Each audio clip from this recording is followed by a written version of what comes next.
Welcome everyone, the brand new iOS 16.3 has released for the iPhone X, and the first new feature is if I go to the lock screen, there's going to be a brand new wallpaper available.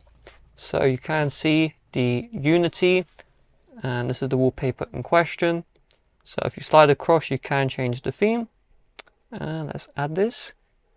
And this wallpaper doesn't animate, it's just stock, but this is the new wallpaper. And on top of this, if we go to the settings and the Apple ID, when you sign in with the two-factor authentication, usually you need to use another phone or your phone number. But with iOS 16.3, if you have a physical security key, if you know what it is, you do know, you can use the physical security key. And when you plug that into your iPhone, that will act as the two-factor authentication, so you don't need the SMS or another device. On top of this, if you listen to music or you get the HomePod, you do need to update to the iOS 16.3 in order to use the HomePod second generation. That's just a big speaker which Apple released. Yes, I know more money sank down the memory hole. On top of this, Apple changed how the emergency SOS works. So in the past, when you would hold down the power and the volume down key together, you'd have that countdown be really loud. I think you know what that is.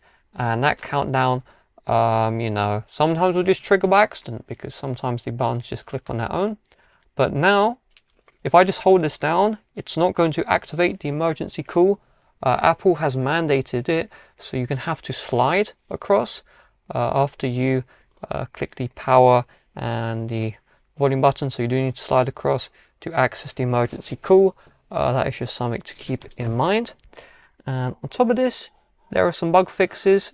So if you do use the Freeform app, this was introduced in iOS 16.2. Sometimes you would swipe and the touch would just break. Okay, so you're on the board here, this is the board, and the swiping just stops working.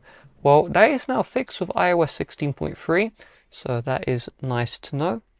On top of this, Siri had some problems. So this guy right here, the Siri, sometimes you'd ask it to play music and it just couldn't recognize the music that you were asking. That is now fixed. And if you do connect your iPhone to the car, the Siri just sometimes wouldn't work in the car. That is also now fixed. And on top of this, if we go to the lock screen here, if you ever use the home widget, when there was important alerts, they just wouldn't work on the older iOS. But with iOS 16.3, those issues are solved. Now the performance of iOS 16.3, I'll just close out the apps from the multitasking here. It's going to be the exact same as the older iOS, so there's nothing to worry about if you do upgrade to this software. Whether or not you should update is a personal choice. There's no real downsides unless you do use the Mac Dirty Cow. If you don't know what that is, then you don't really need to worry about that. But if you do use the Mac Dirty Cow, that does not work in iOS 16.3. You can jailbreak the iPhone X if you do care about jailbreaking with the powering, but the downside is you can't set a passcode, so I don't think many of you would even want to jailbreak. But that is still an option in the iOS 16.3 software update. There's nothing really bad about this software, new features, but no Mac Dirty Cow support. So with that being said, do let me know if you're updating in the comment section or if you're going to stay on your current iOS version. Bye bye.